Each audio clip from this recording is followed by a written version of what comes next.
Notre secours est dans le nom du Seigneur qui a fait le ciel et la terre. Seigneur Jésus, nous t'accueillons au milieu de nous comme le Maître qui enseigne. Merci d'être pour nous sagesse, intelligence et révélation. Merci d'être venu au milieu de nous comme l'Emmanuel.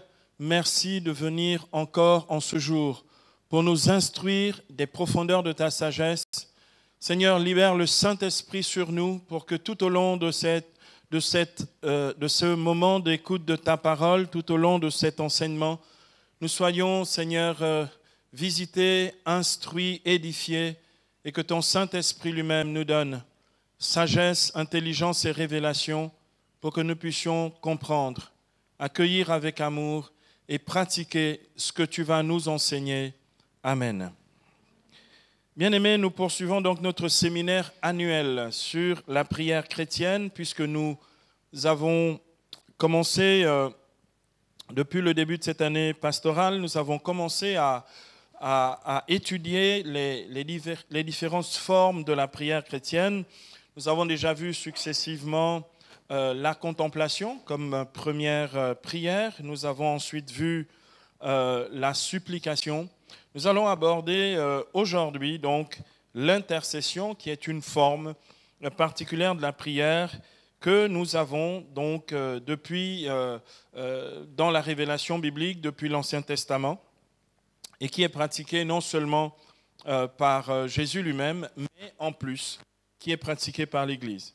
La prière d'intercession nous permet de passer un nouveau cap dans notre croissance spirituelle liée à la pratique de la prière chrétienne. C'est vrai que la supplication, c'est un peu la prière du désespéré. Or, l'intercession, c'est déjà la prière de celui qui est affermi et positionné. Il y a des chrétiens dans le coin. Et donc, on passe ici un nouveau cap, justement, dans la pratique de la prière chrétienne. Dans la parole hébraïque, palal, que nous avons déjà vue, se trouvent renfermées toutes les réalités de la prière. Palal signifie aussi bien invocation, demande, supplication et même intercession. Et donc, palal, donc le sens de la prière en hébreu, il n'y a pas un sens univoque ou unique, d'accord ? Il y a une polysémie, donc une pluralité de sens. Et dans palal, que nous lisons, le palal que nous trouvons dans la Bible hébraïque de l'Ancien Testament, il y a aussi ce sens de la prière comme intercession. Si nos prières de demande sont souvent tournées vers nos besoins personnels, la prière d'intercession, quant à elle, est tournée vers les autres ou vers des situations qui ne sont pas directement ou nécessairement les nôtres. Il y a avec la prière d'intercession un véritable décentrage. On n'a pas, avec l'intercession, c'est vrai que l'intercession tue un peu l'égoïsme dans la prière. Grâce à Dieu, nous devons justement passer de ces prières où l'on prie que pour soi, pour obtenir ceci et cela, à des prières qui ont un impact bien plus grand, c'est-à-dire au-delà de nos propres personnes. Et la prière qui nous positionne ainsi, c'est véritablement la prière d'intercession. Alors, bien aimé, tout le monde se veut intercesseur dans nos assemblées, parce que c'est le nouveau truc. Hein. Moi, moi je ne suis pas prédicateur, moi je ne donne pas de parole de connaissance immédiate, moi je ne suis pas chantre, je n'ai pas la voix pour ça, donc, moi je suis intercesseur. Alors donc tout le monde se veut un peu intercesseur dans nos assemblées parce qu'ayant été désigné intercesseur, alors il y en a qui ont désigné, non, toi tu seras intercesseur. Tout d'un coup, les gens se disent, ah bon d'accord, j'ai quand même un petit statut dans la communauté, d'accord, moi je suis un intercesseur. Ou parce qu'on ne sait pas trop quoi faire comme service ou ministère. Quand on a épuisé à peu près tout, on dit, bon écoute, toi tu vas aller avec les intercesseurs. Bien aimé, l'intercession, ce n'est pas un jeu, et ce n'est pas un bouche-trou, ce n'est pas juste, je ne sais rien faire d'autre, donc je deviens intercesseur. Parce que on va se rendre compte que dans l'intercession, il y a de l'intercession inspirée par l'Esprit, où Dieu a pris les devants pour exaucer, mais il y a des domaines de l'intercession qui sont des intercessions de combat. Et là, on n'envoie pas tout le monde au front. Quelqu'un entend ce que je dis. Donc il y a besoin d'être équipé, d'être appelé pour justement pratiquer de manière adéquate ce service, cette diaconie de l'intercession dans la communauté. D'ailleurs, aujourd'hui, comme j'essaie de le dire ici, ça fait bien de dire qu'on est intercesseur. Mais bon, Il ne suffit pas de dire qu'on est intercesseur. Il faut vraiment être intercesseur. Et bien aimé, j'ai rencontré, et il y en a autour de nous, de vrais intercesseurs. Ils ne sont pas des intercesseurs de circonstances. Ils n'intercèdent pas juste parce qu'on leur a dit « Ah, est-ce que tu veux bien porter ce sujet de prière ?» Non. Ils sont tellement alertes, vigilants, que de manière permanente, ils écoutent le Saint-Esprit qui leur dit « Prends cette situation à cœur, les 7 prochains jours, tu porteras ça. » Ou bien les 3 prochains jours, tu porteras ça. Et ces personnes sont tellement dévouées qu'elles sont prêtes même à jeûner. Elles vont faire un jeûne d'Esther pour des situations de personnes qui ne les connaissent pas, qui ne leur ont rien demandé et à qui elles ne rendront jamais des comptes. Et elles se rendent compte que c'est véritablement une conduite par l'Esprit. C'est une manière d'être guidé et conduit par le Saint-Esprit. Quelqu'un me donne un amen. Donc l'intercession, ce n'est pas juste l'intercession dans nos assemblées lorsque l'on doit préparer, je ne sais pas moi, une veillée de prière ou lorsque l'on doit prier pour une situation qui commence à un peu durer. Il y a une sœur qui galère dans son foyer, donc on va intercéder pour le couple. Non, l'intercession, c'est véritablement un positionnement, on va le voir, pour que nous soyons ceux grâce à qui Dieu emmène des transformations dans le monde. Quelqu'un me donne un amen. Bien aimé, c'est très très important. L'intercession, donc, il faut le savoir, est à la fois une grâce à recevoir, un appel particulier pour quelques-uns, mais surtout une des formes de la prière chrétienne qu'il nous faut tous acquérir. Et pour ça, le Seigneur nous fait la grâce d'avoir cet enseignement aujourd'hui afin de pouvoir acquérir l'essentiel sur comment se pratique la prière d'intercession. En effet, nous pouvons nous retrouver dans la position de ceux qui doivent s'engager dans la prière pour une personne ou pour une situation dont nous avons connaissance et qui nécessiterait notre intervention. Bon, ça montre aussi une chose chez les chrétiens. Quand ça ne les concerne pas, ils ne s'intéressent pas aux choses. Et c'est pourquoi la prière d'intercession est un lieu de véritable croissance spirituelle. On ne peut pas être autocentré, on ne peut pas vivre que pour soi. Vous connaissez la mauvaise prière du pharisien dans le temple. Seigneur, je ne suis pas comme les autres hommes qui sont adultères, menteurs, voleurs, etc. Moi, je paye, je jeûne 2 fois par semaine et je paye la dîme. Ces gens-là sont autocentrés. Jésus dit, ce type-là est reparti chez lui sans être exaucé, parce qu'il est trop tourné vers lui-même. L'intercession nous fait grandir. Elle nous fait justement aller au-delà de notre propre personne pour atteindre véritablement la stature du Christ, lui qui est réellement notre intercesseur auprès du Père. Quelqu'un me donne un amen. Nous pouvons donc nous retrouver dans une position où Dieu ne trouvera que nous pour intercéder pour une situation. Et dans ces cas-là, désolé bien-aimé, on ne peut pas se débiner en disant « moi, je ne suis pas un intercesseur, ce n'est pas mon ministère ». L'intercession fait partie de notre ADN de chrétien. Quelqu'un me donne un amen. Donc, il est important que nous soyons instruits, bien formés sur la réalité de l'intercession. Voilà pourquoi il nous faut apprendre à bien pratiquer la prière d'intercession. Il faut savoir que déjà dans la prière liturgique, dans la prière ordinaire de l'Église, d'accord, il y a un espace spirituel d'intercession. Il y a toujours un moment où dans la prière, on fait des intercessions, que ce soit au cours de l'Eucharistie avec ce que l'on appelle la prière universelle, qui est une prière d'intercession communautaire, d'accord, que ce soit dans la célébration des sacrements. À chaque fois qu'on célèbre les sacrements, il y a un moment où on intercède, d'accord, quel qu'il soit. D'accord, si on célèbre le sacrement des malades, à un moment, il y a une prière et pour ce malade-là, et pour les autres malades, et pour les soignants, etc., etc. On intercède pour eux. On demande la grâce et la faveur de Dieu pour chacune de ces personnes-là. Quelqu'un me donne un amen. Pareillement, dans la liturgie des heures, il n'y a aucune prière dans la liturgie des heures qui n'est pas un moment où l'on puisse intercéder. C'est-à-dire où on fait des prières qui vont au-delà de nos propres besoins, d'accord, et qui impliquent effectivement pas seulement l'Église, mais le monde entier. Et donc, c'est très, très important. L'intercession habite l'Église. Précisons toutefois qu'il ne s'agit pas d'une prière machinale. L'intercession, c'est pas, bon, voici ma liste de prières. Je connais comme ça les gens, tous les soirs, ils doivent se débarrasser de leur liste de prières. Ah, comme on m'a demandé de prier pour ça aussi, et puis pour ça aussi, et puis pour ça aussi. Donc, je sors mon cahier et puis je débite. Non, l'intercession, c'est pas une prière machinale. Elle doit être une véritable prière dans l'esprit, comme toutes nos prières. Quelqu'un me donne un amen. L'apôtre est formel là-dessus dans Éphésiens 6, 18. Priez en tout temps dans l'esprit. Et la prière chrétienne, pour qu'elle soit une prière qui porte réellement du fruit, doit être une prière dans l'esprit. D'accord? Donc, toute prière chrétienne doit être une prière qui est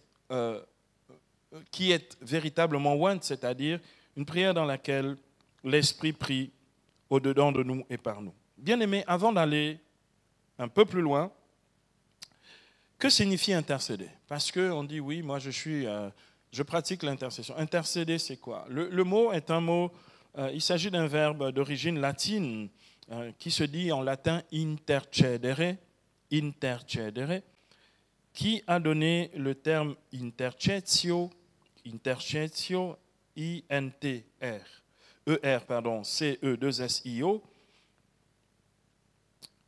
que l'on traduit en français par intercession. Et dans intercession, il y a inter, d'accord, entre, se positionner entre deux réalités. Donc intercessio signifie entremise, ou se mettre entre deux réalités, à savoir Dieu et la cause pour laquelle on prie. Mais intercessio signifie aussi médiation. Autrement dit, se tenir entre deux réalités ou encore plaider pour une cause, venir en aide pour sauver une situation perdue.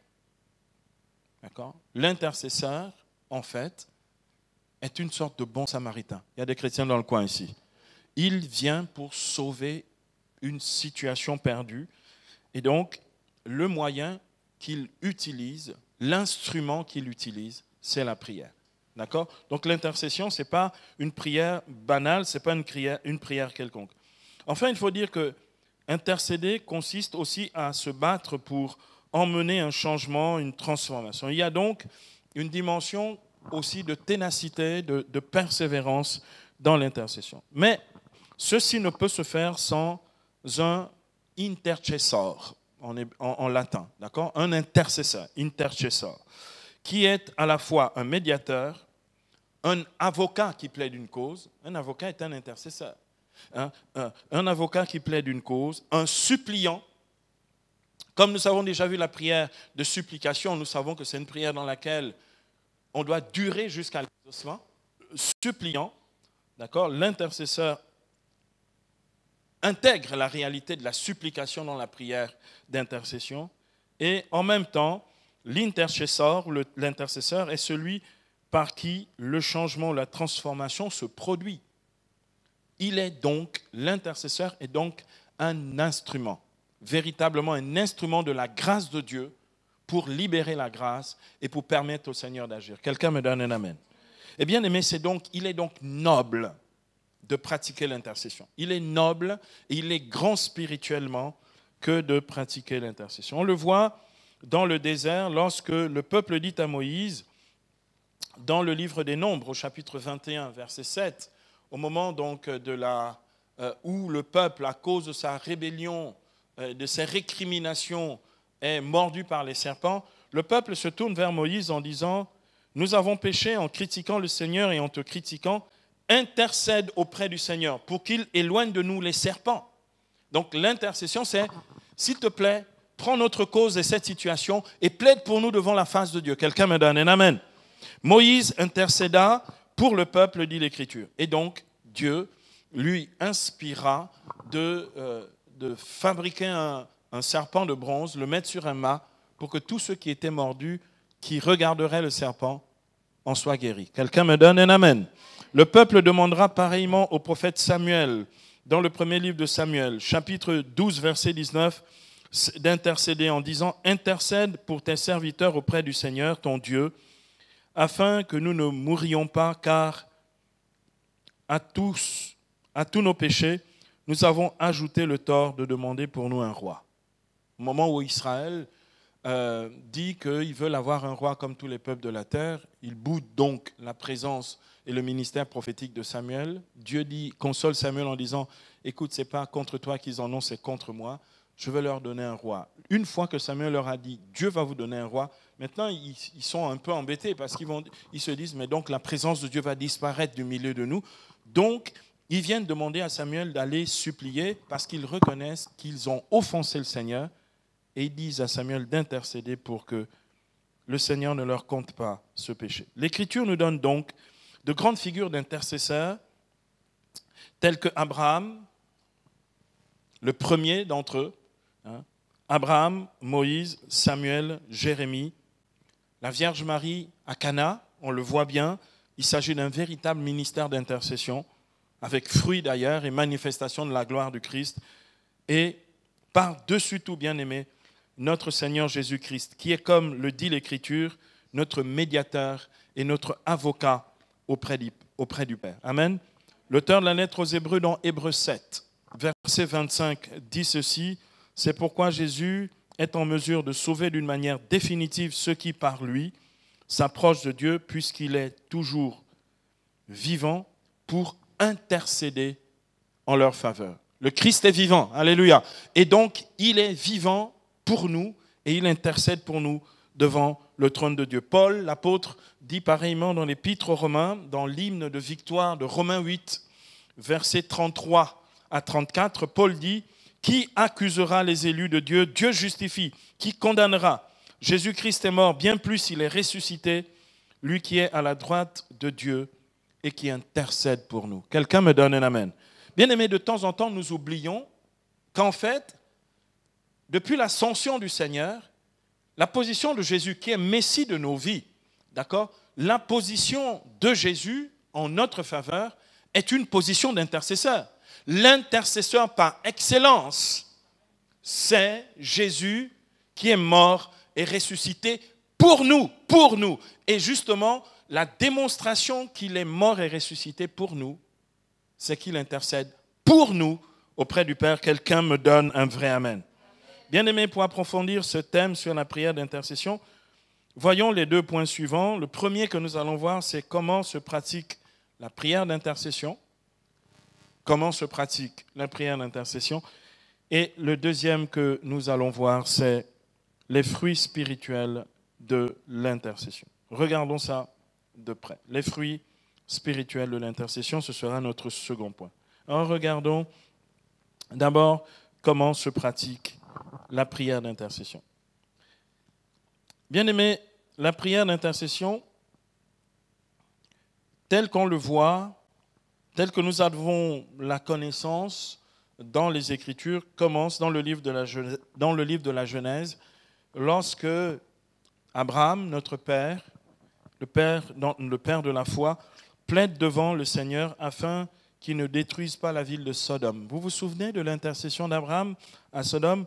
Bien aimé, c'est riche de leçons parce que ça va nous montrer comment on ne doit pas pratiquer l'intercession. Là, notre père Abraham donne un contre-exemple, mais c'est intéressant de voir ce qu'il ne faut pas faire justement si on veut être exaucé. Donc, parce que vous vous souvenez que finalement, son intercession n'a pas donné de fruit dans la mesure où Sodome a été consumé par le feu. Quelqu'un me donne un amen ici, non? Ça veut dire qu'il a raté son intercession. On va voir justement ce qu'il ne faut pas faire. L'intercession, justement, doit être une prière de foi,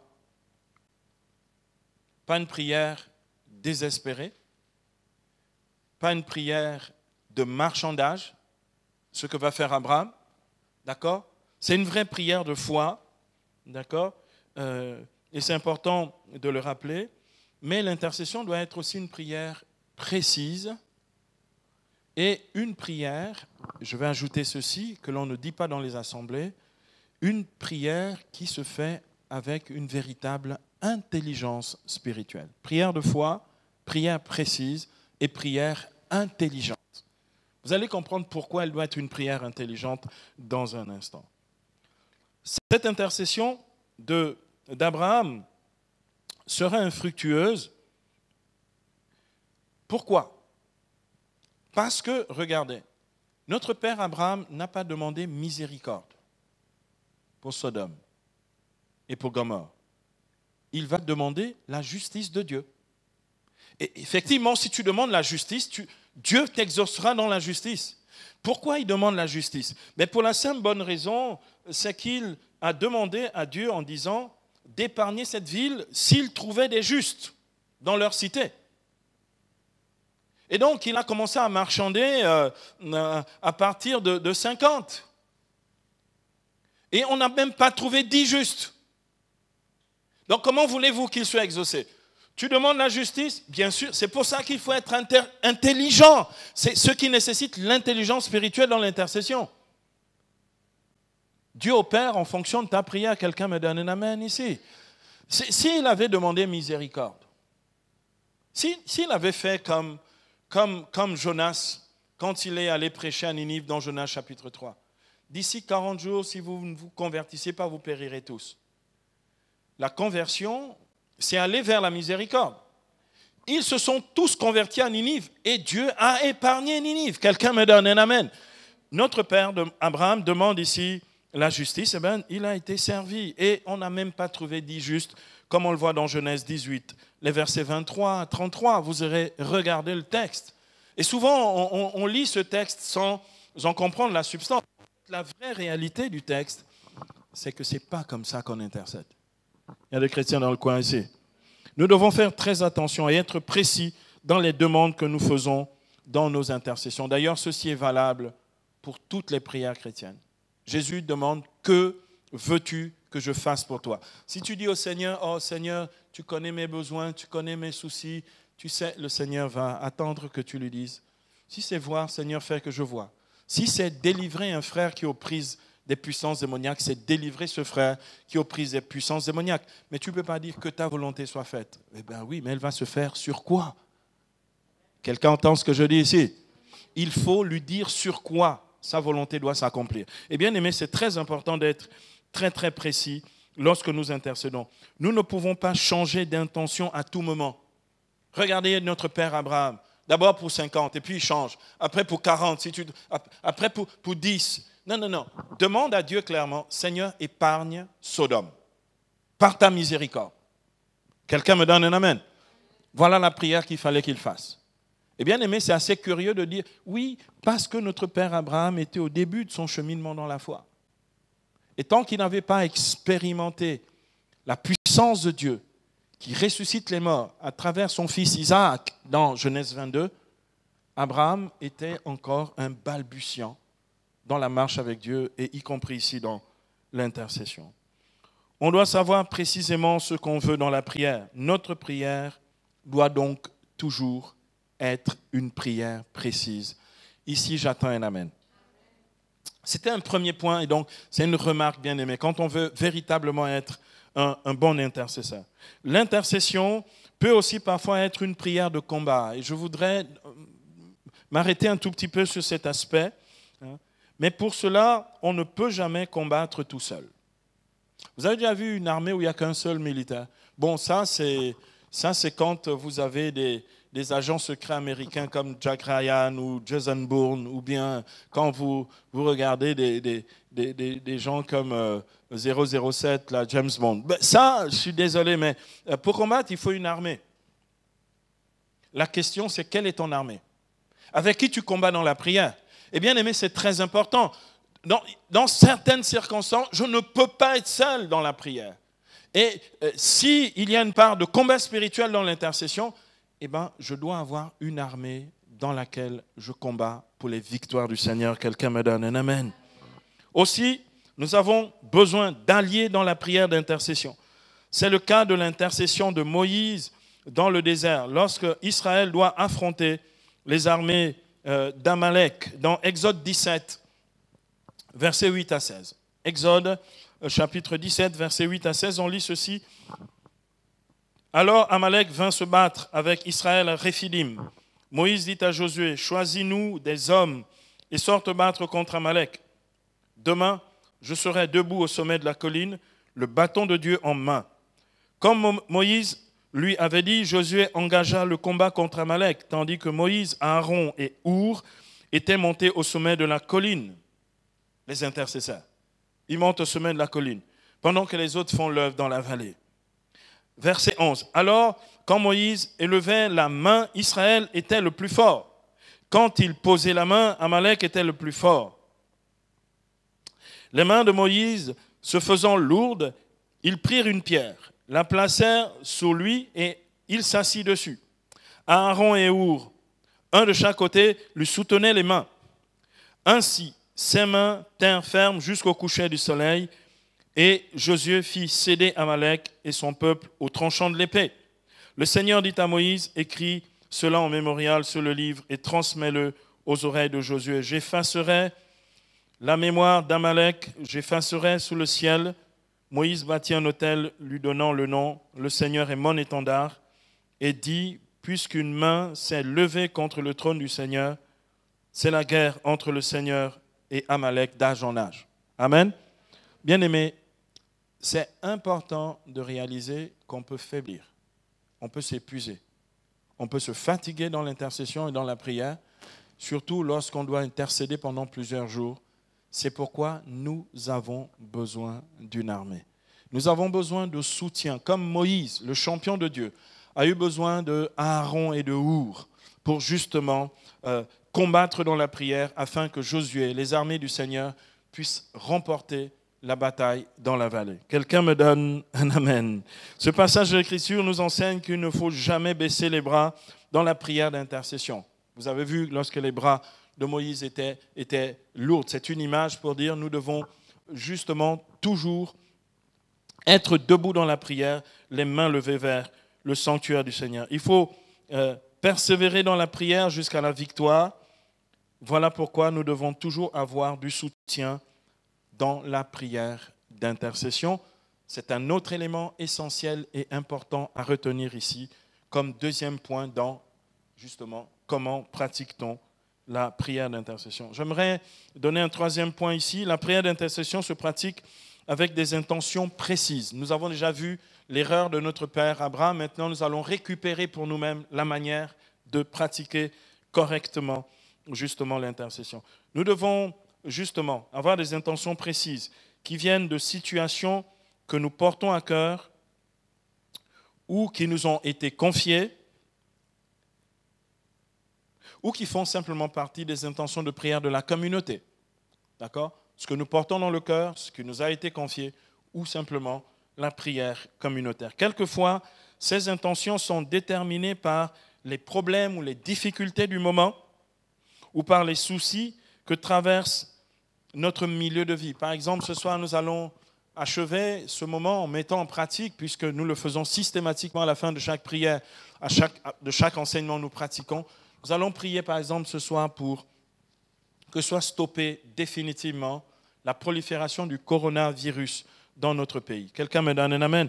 Et nous allons le faire véritablement avec foi, parce que nous savons et nous avons expérimenté pendant le carême la puissance de l'intercession, justement pour les besoins et les biens de l'Église, d'accord, ce que nous devons pouvoir faire toutes les fois qu'il y a une situation qui se présente devant nous. Donc, il y a dans l'intercession quelquefois donc des situations déterminées par les problèmes du moment. C'est ce que dit l'apôtre Paul dans 1 Timothée chapitre 2, versets 1 à 8.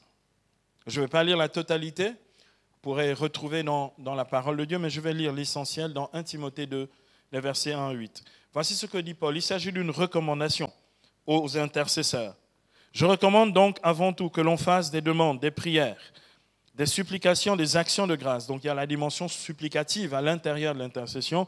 Des actions de grâce, on va le voir, comment on intègre l'action de grâce justement dans la prière d'intercession, parce que c'est un élément de la prière d'intercession. Donc Paul dit, je recommande donc avant tout que l'on fasse des demandes, des prières, des supplications et des actions de grâce pour tous les hommes, pour les rois et tous ceux qui détiennent l'autorité, afin que nous menions une vie calme et paisible en toute piété et dignité.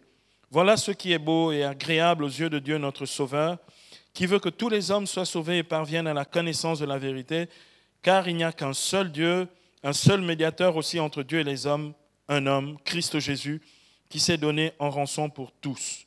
Donc le médiateur par excellence, l'intercesseur par excellence, le Christ, en qui nous sommes exaucés. Quelqu'un me donne un amen? Et Paul termine au verset 8 en disant « Je veux donc que les hommes prient en tout lieu, levant vers le ciel des mains saintes, sans colère ni dispute. » Nous allons voir qu'il faut être en communion les uns avec les autres pour pratiquer efficacement la prière d'intercession. Comme le dit l'apôtre Paul, il s'agit de prier pour tous les hommes. Là donc, c'est plus seulement pour nous-mêmes. D'accord, au verset 1 ici.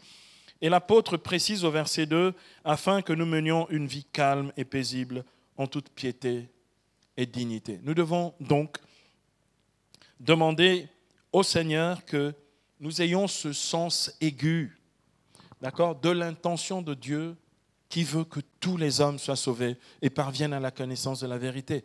Je dois porter ça à cœur si je suis un intercesseur. Le désir que Dieu a de sauver tous les hommes. Bien aimé, un saint fondateur d'un grand ordre religieux dans l'Église catholique, Saint Dominique, passait toutes ses nuits dans l'intercession. Il pleurait, à chaudes larmes, et les frères l'entendaient crier dans sa cellule à Bologne, « Ma miséricorde, que vont devenir les pécheurs? Ma miséricorde, que vont devenir les pécheurs ?» Sa prière, c'était de dire, « Seigneur, dans cette ville, arrache tous ceux qui sont aux griffes du diable. » Quelqu'un me donne un amen. Eh bien aimé, est-ce que tu te lèves la nuit, rien que pour ceux qui sont dans la perdition, ceux qui vont dans les bars, les prostituées, les voleurs, ceux qui vont faire des braquages et tout ça? Ton intercession doit concerner ces personnes-là. Quelqu'un me donne un amen. Donc, comme le dit Paul ici, il s'agit donc d'une prière pour tous les hommes. Dans ce cas, l'intercession consiste à prier, à supplier et à rendre grâce au Seigneur pour chaque situation qu'il y a dans le monde. Cette prière d'intercession se fait dans l'Église tous les vendredis saints. C'est ce que l'on appelle la grande prière du vendredi saint, qui est une prière, la grande prière universelle du vendredi saint, avec 10 grandes intentions dans cette prière universelle que je vais vous énumérer ici, vous citer, pour la Sainte Église, pour le pape, pour le clergé et le peuple chrétien, pour les catéchumènes, pour l'unité des chrétiens, pour les juifs, pour ceux qui ne croient pas en Jésus-Christ, pour ceux qui ne croient pas en Dieu, pour les pouvoirs publics, pour tous les hommes dans l'épreuve, etc. Donc, on voit bien que chaque année, le vendredi saint, à cause de la mort du Christ, qui est véritablement notre médiateur et notre intercesseur auprès de Dieu, l'Église formule ces 10 prières justement pour que l'expérience du salut soit accordée à la terre entière. Amen.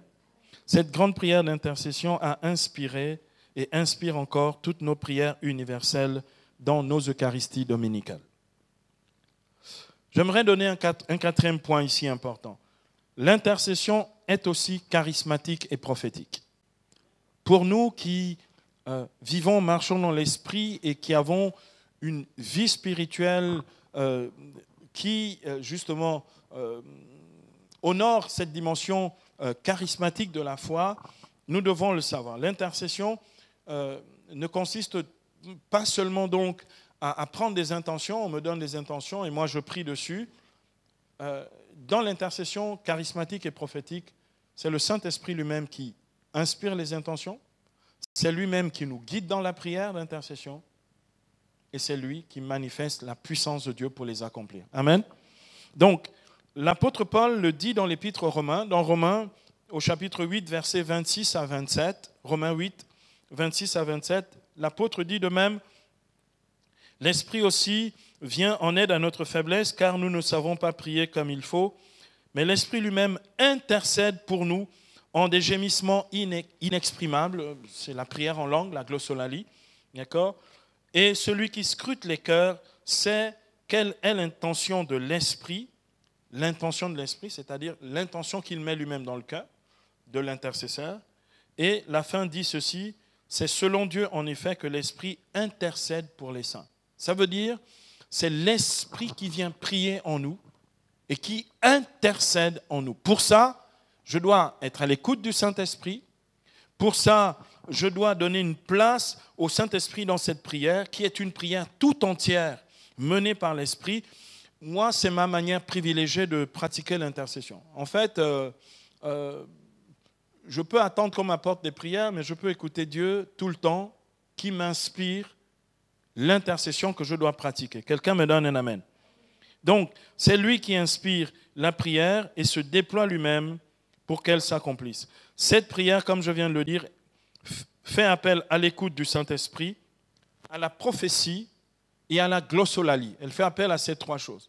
L'écoute du Saint-Esprit, la prophétie et la glossolalie, c'est-à-dire la prière en langue dans l'esprit, les deux réalités de la prière en langue, juste pour parler à Dieu dans l'esprit ou pour prophétiser charismatiquement quand il s'agit d'une révélation prophétique dans l'esprit. Donc, bien-aimés, l'expérience chrétienne de la prière, d'intercession, doit nous emmener, et c'est pour ça que c'est un véritable chemin de croissance dans la vie spirituelle, doit nous emmener de l'expérience de l'intercession habituelle par intention que nous recevons, ou simplement des intentions portées par les situations de vie qui sont les nôtres, à une intercession vraiment charismatique, guidée par l'Esprit, d'accord, et dans laquelle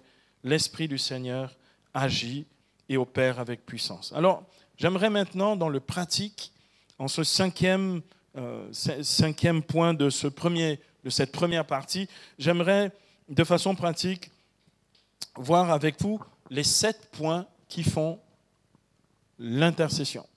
Quand on intercède, que doit-on faire? Premier point, l'intercession commence toujours par l'invocation au Saint-Esprit. Nous devons prier sans cesse dans l'Esprit. Comme je l'ai dit, même l'intercession doit être une prière dans l'Esprit. Donc, premièrement, nous devons commencer toujours par invoquer l'Esprit. Ça veut dire, bien aimé, pas juste invoquer l'Esprit formellement. Nous devons prier, saturer le lieu de la prière, être nous-mêmes saturés par l'Esprit pour pouvoir entendre l'Esprit dans la prière. Ensuite, deuxièmement, nous devons proclamer la parole qui encourage à intercéder. Nous pouvons utiliser les psaumes des Écritures, d'accord, ou nous pouvons utiliser d'autres passages de l'Écriture où l'on voit, comme nous l'avons vu par exemple dans l'intercession de Moïse et de Our et d'Aaron dans Exode 17, nous pouvons proclamer ce passage pour nous mettre en condition, justement, et réveiller notre zèle pour intercéder. Nous avons besoin donc d'encouragement par la parole. Troisième point, nous devons à ce moment-là, à ce troisième niveau, présenter la requête ou les requêtes au Seigneur en étant, comme je l'ai déjà dit, clair et précis. C'est donc le troisième point. Le quatrième point, nous devons, après avoir présenté les requêtes, écouter le Saint-Esprit. On peut écouter le Saint-Esprit soit en l'invoquant encore sur les intentions en question ou simplement en continuant de prier en langue dans l'Esprit. D'accord?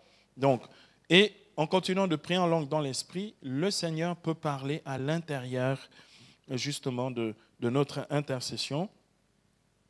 Donc, cinquième point, il s'agit donc, ici dans le cinquième point, de continuer de prier en langue. Le cinquième point formellement, c'est que la prière en langue doit être insérée dans les étapes donc, de la prière d'intercession. Et quand on prie ainsi en langue, c'est souvent à ce moment-là que le Seigneur nous indique ce que nous devons continuer de faire dans la prière, ou nous donne l'assurance que nous sommes exaucés. Amen. Bien aimé, je me souviens, on était en train de prier un soir dans ma communauté en région parisienne, à La Fortelle. Je me souviens, on priait, on intercédait 2 nuits par semaine. On se levait à 1h du matin c'était le nouveau jour et on intercédait 2 fois par semaine. Et en général, pendant ces prières, on commençait les 5 premiers points dont on parle ici, et en pleine prière, le Seigneur lui-même nous donnait des exaucements. Je me souviens une fois, on priait, et puis en esprit, Dieu nous a emmenés dans un hôpital. Il a désigné quelqu'un qu'il guérissait en disant que cette personne qui ne vous connaît pas viendra rendre grâce. D'ici 15 jours, viendra rendre grâce ici en ce lieu. Elle sera guidée par l'Esprit. 15 jours plus tard, la personne est venue dire, je cherchais un endroit pour remercier Dieu parce que j'étais il y a 15 jours dans un hôpital et le Seigneur m'a guéri. Elle nous a dit, et précisément quand, c'était exactement le lendemain du jour de l'intercession. Quelqu'un me donne un amen. Donc, je me souviens qu'on visitait des lieux, on visitait des familles, des gens qu'on ne connaissait pas, on visitait des grands séminaires en esprit pour simplement que Dieu lui-même rattrape des gens. Je me souviens un jour, en esprit, on intercédait, on priait pour l'intention qu'avait suscité l'Esprit, c'était pour les prêtres désespérés qui voulaient abandonner le ministère. Et on s'est retrouvés dans une paroisse en France, en esprit, en priant, en intercédant. On s'est retrouvés dans une paroisse où un prêtre qui avait déjà fait ses bagages, il avait décidé de monter dans sa voiture et de rentrer chez lui, de quitter le presbytère. À ce moment-là, on était là, on l'a vu en esprit assis dans sa voiture. Pendant qu'on intercédait, il a éteint les phares, il a arrêté le moteur, il a repris son bagage, son bagage qui était derrière sa voiture, il est rentré dans le presbytère. Bien aimé, l'intercession a la puissance d'arrêter des situations perdues, des catastrophes naturelles, des épidémies.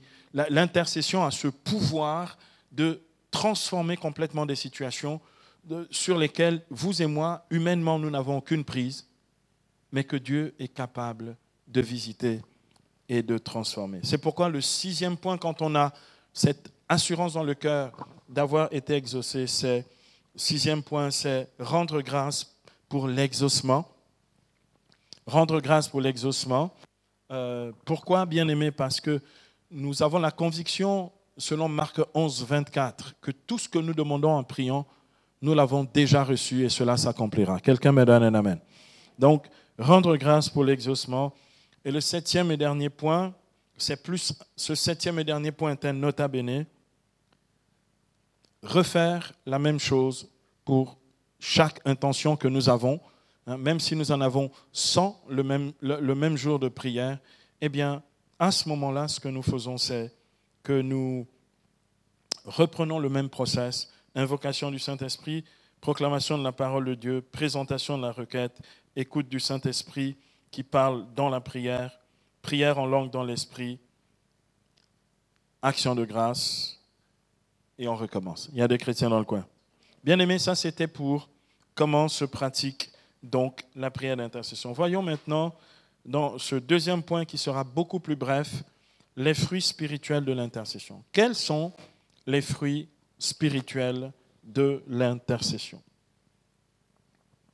Premier fruit spirituel de l'intercession, c'est notre croissance dans la charité. C'est la croissance dans la charité. Bien aimé, intercéder est éminemment un acte de charité parce qu'on n'est pas tourné vers nous. Je vous disais tout à l'heure, l'intercesseur est une sorte de bon samaritain, mais un bon samaritain de la prière.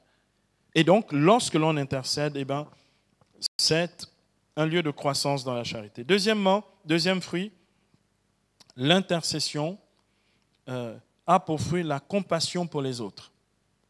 L'intercession fait de nous des compatissants. Il y a des chrétiens dans le coin. Et la compassion fait partie des œuvres de miséricorde. Et nous avons donc besoin de réaliser à quel point il est bienfaisant et il y a un grand bénéfice spirituel que d'être intercesseur. Donc, la compassion pour les autres. Ensuite, troisièmement, l'intercession nous donne un autre fruit spirituel, un double fruit, mais c'est le même, la combativité et la persévérance dans la prière. Les intercesseurs, ce sont des personnes qui savent durer dans la prière. Donc la combativité et la persévérance dans la prière, c'était donc le troisième fruit. Quatrième fruit, l'intercession nous donne d'expérimenter comme fruit spirituel la communion spirituelle dans la prière. Ce que je disais tout à l'heure, si je combats dans une armée, j'ai besoin d'être en communion avec ceux avec qui je combats, parce que sinon, si nous sommes dispersés, ben nous ne pouvons pas remporter les batailles. Il y a des chrétiens dans le coin. Donc, comme fruit, donc, la communion spirituelle dans la prière. Et cinquième et dernier fruit, l'intercession nous donne d'expérimenter l'efficacité de la prière qui provoque des exaucements. L'intercession, c'est une des prières efficaces qui provoquent des exaucements. Et on le voit, là où on le voit le mieux, bien aimé, c'est dans l'efficacité de l'intercession mariale, l'intercession de Marie aux noces de Cana. Elle provoque le miracle. Que se passe-t-il? Eh bien, comme on le voit dans Jean au chapitre 2, verset 3 à 5, elle constate qu'ils n'ont plus de vin. Donc, il y a une situation, un besoin, un manque, une attente. Elle prend à cœur cette situation et elle l'emmène au Seigneur. Et elle l'emmène au Seigneur et elle dit, ils n'ont plus de vin. Donc, elle est très précise dans sa demande, contrairement à notre père Abraham pour Sodome. D'accord? Ils n'ont plus de vin. À ce moment-là, après avoir justement plaidé la cause de ce mariage de ces mariés, la Vierge se retire et laisse l'agir de Dieu, en disant « Faites tout ce qu'il vous dira ». Elle laisse l'agir de Dieu. La Bible dit au verset 11, dans Jean 2, 11, ce fut le premier des miracles de Jésus, le fit à Cana en Galilée, il manifesta sa gloire et ses disciples crurent en lui. Nous voyons clairement l'efficacité justement de la prière qui provoque l'exaucement. La prière d'intercession provoque l'exaucement. Quelqu'un me donne un amen.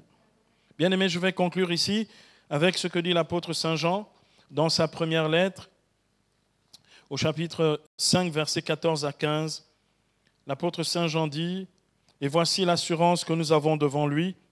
Si nous lui demandons quelque chose selon sa volonté, il nous écoute. Et sachant qu'il nous écoute, quoi que nous lui demandions, nous savons que nous possédons déjà ce que nous lui avons demandé. » Quelqu'un me donne un amen. Bien-aimés, nous allons nous lever pour intercéder afin que la courbe de la progression de cette pandémie dans notre pays puisse devenir une courbe descendante et que la puissance de Dieu se manifeste. Et nous allons prier, bien-aimés, au-delà de nos propres familles, au-delà de nos propres maisons, nous allons vraiment prier pour tous les lieux qui sont les plus infestés dans cette ville. Saint-Esprit, nous t'invoquons, nous t'appelons, nous t'accueillons au milieu de nous. Merci pour la parole qui vient d'être proclamée, celle qui nous assure que si nous prions dans le nom de Jésus, cela nous est accordé. Seigneur, nous voulons, sur la base de cet encouragement et sur ta parole, nous voulons réellement prier maintenant pour que tu viennes toi-même, Seigneur, changer le cours des événements et de la progression du Covid-19. Nous voulons véritablement croire que ce que nous demandons maintenant dans la prière, nous l'avons déjà obtenu parce que c'est toi, Seigneur, qui nous l'a dit et c'est toi qui l'accomplis pour la gloire de ton nom. Bien-aimés, nous allons présenter maintenant au Seigneur tous les lieux, tous les foyers et nous allons prier précisément pour cela. Tous les foyers de contamination, tous les épicentres qu'il y a dans cette ville de Libreville et à l'intérieur du Gabon. Seigneur, visite maintenant chacun de ces lieux. Rembambamba, et envoie ton vent, envoie ton souffle. Seigneur, disperse. Seigneur, neutralise, anéantis, Seigneur. Fais sécher, Seigneur, ce virus qui n'est plus d'emprise, Seigneur. Et Seigneur, merci parce que maintenant tu inverses la courbe. Tu ramènes, Seigneur, à une situation normale d'absence d'épidémie dans ce pays. Père, nous avons exposé devant toi et nous voulons plaider maintenant dans l'esprit la fin, Seigneur, de la prolifération de ce virus dans notre pays. Bien-aimés, nous allons prier en langue dans l'esprit avec autorité. Rendengembagata. Rembambamba, teche sekembarenge namambamba. Avec force. Avec conviction, avec assurance.